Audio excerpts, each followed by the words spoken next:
पढ़ने दा न तू मान करी, तिना आखी मैं पढ़िया।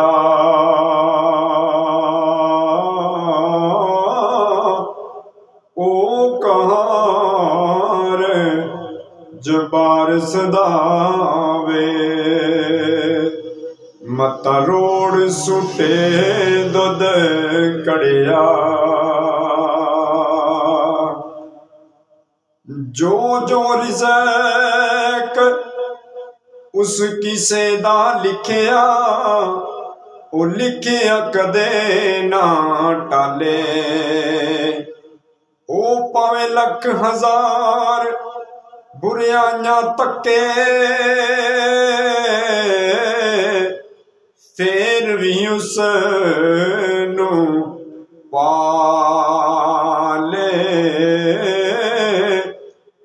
अदिल करे ते थर थर कंबण उच्चियां शाना वाले, रहम करें जे तू मौला।